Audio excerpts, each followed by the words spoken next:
सनम को जोहार ज्ञान सेन यूट्यूब चैनल पास्टा सेद खन सनम को सगुन दाराम दिलाबन गाते को और मिट्टी नवा वीडियो रे सनम को सगुन दाराम और तेहन दुन आजम आबोना गिद्रे कहनी ना नितुम दो हुयुग कना नेने पेते और नवा कहनी दो नेने पेते पतब खन गिन अगु का और नवा पतब दोकिन ओल अकादा मानसिंह माझी जहाँ दो ओल खोबा मेतेन बो मेताकिना और नवा पतब दो बाल साहित्य अवार्ड 2023 साल रे अवार्ड अकना और देला तले नवा पतब रना गे तेहन दो नेने पेते कहनी पढ़ाव आजम आबोना और मानसिंह गोंके दो जन्म अकना किन 2/8/1963 साल रे और अतु नितुम ताको दो हुयुग कना पाट्टा कोचा और जिला दो सरायकेला खरसुआ थाना ताको दो राजनगर और बाबा नितुम दो विक्रम माझी जहाँ दो सुनराम मड्डी होको मेताया और आयो नितुम दो बसी टुडू से मड्डी तला तले और चेत पतब कोकिन ओल का ओना कोबन नेल सांगेया। मानसिंह गोंके दो नित टाटा स्टील रे चाकरी कनाय। माझी गोंके दो ओनोहे सेरेñ और सिनेमा कहनी कोय ओलाय। नित धाबिते 3 गोटांग कहनी रे सेरेñ पिया चलन चितर मुलुज मने महा लुगु लुमंग और हाट पोइलांग ओल अकादाय।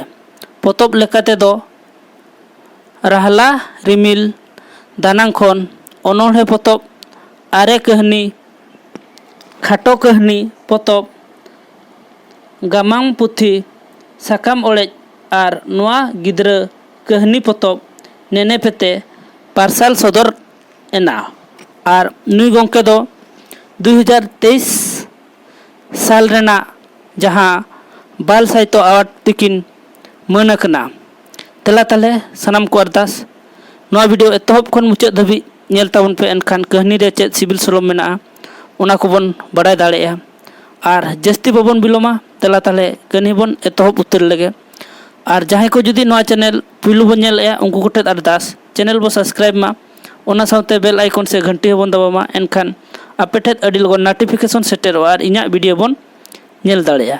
डिस्क्रिप्शन रे टेलीग्राम ना लिंक एम कना सनम को अरदास टेलीग्राम रे बन जॉइन मा और नवा कोरेना पीडीएफ को बन नाम दाड़े मा देला तले बाबन बिलोमा तेहना कहनी बन एतहब उतर लगे। बैसाख बोंगा सितुंग अडी आट गे बुझेव कना सर्दी तिकिन कना बुरु खन मनी दो मिद बोझा साहन अगु कतेद ओला रेया मुतुल भितरी टेंडार केदाय। ओला रेना चड़ी दुआर सेद सेन कतेन पारकम उमुल सेद अगु केदाय। पारकम ए बिल केते दुड़ुब एनाय नासे जिरो ᱧᱚᱜ कतेन जांगा अरुब लगित झंटी मुचाद दा अरेज जांगा अरुबो ए सेन गोद अकना। हासा टुकुज ए मिद टुकुज उतर दा पेरेज मेना अकादा। टुकुज खोना रे मिद पावरा दुड़ुब कतेन दा ए न्यू केते मनिया हिजु शब्दो आजम कतेत ए उड़ाऊ जोंकान ताहे कनाय। इना तेगे मनी अरुबो ए सेटेरेनाय।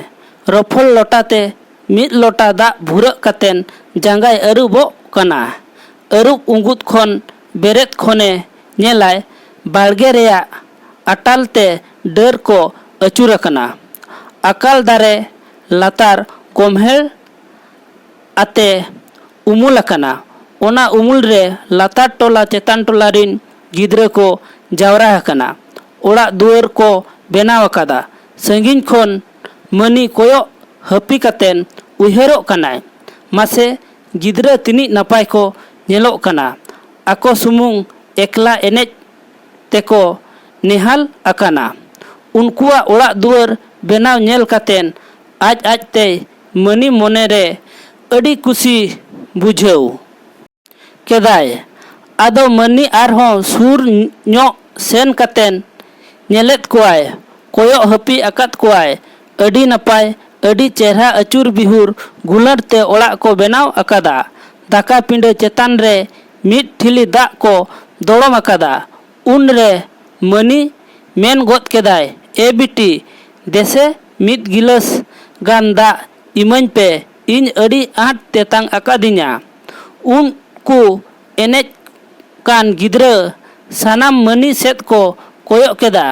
आदो सुर न्यो रे ताहे कान मिट गिद्रा रोल गोद केदाय एयो नुआ दो नेनेया काना नुआ दो यो आम दो आलोवा आम ए बिटी नेने पेतेया गिन न्यू बिडवा मनी मेन गोद केदाय। मनिया कथा आजम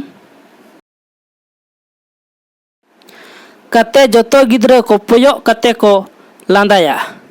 मनी उयहराय तीना नपाय गोमहेड़ उमुल रेको एने जोंकना गिद्रा जीवन एम मेन से गिद्रा बेला रेगे नेने पेते एनेज कतेन जीवन ताको लहा इदिया। गिद्रा बेला खोन गे कुल्ही धूली रे ओड़ा दुआर बेनाव कतेन संसार लड़ाव को एतो एदा। उन ओक्ते खोन गे बहु जवाय गिद्रा ᱧᱩᱛᱩᱢ बनिज बेपार एमाना खेल सावते सानामा को सेणाया। नेने पेते जीवन सुख सेलेद दुख गे बांग सानामा रेंगेज तेतांग देया कते को सेलेदो ते को एनेज जोंगा। उनकुआ नेने पेते घारोज रेदो अड़ी गे सुख आर शांति नेल ᱧᱟᱢᱚᱜᱼᱟ। नुकु तलारे हिंसा सुया दो एकाल बांग नेल ᱧᱟᱢᱚᱜᱼᱟ।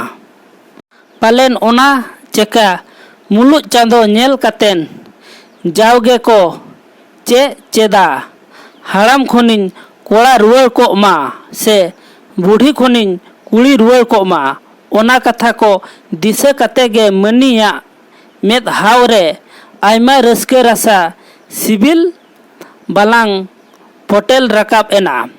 मनी बोहो तिरुप कातेन बय बयते ओड़ा सेत ए हेज रुआड़ोआ। नेने पेते गिद्रा कहानी दो नोडेगे चाबा हकना।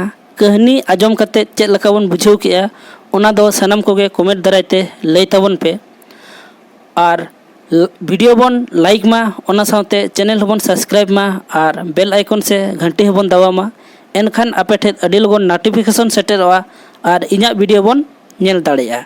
डिस्क्रिप्शन रे टेलीग्राम ना लिंक एम कना सनम को अरदास टेलीग्राम रे बन जॉइन मा और नुआ कोरेना पीडीएफ नोट को बन ᱧᱟᱢ मा ताले तेहेᱧᱟᱜ वीडियो दो नोडेगे ताहेन कना और सेनोक सेनोक ते जोटाव को ठेद काटे को ठेद शेयर ताबन पे इन पाहटा सेन खोन मा ताले दोड़ाते सनम को गोट आर जोहार।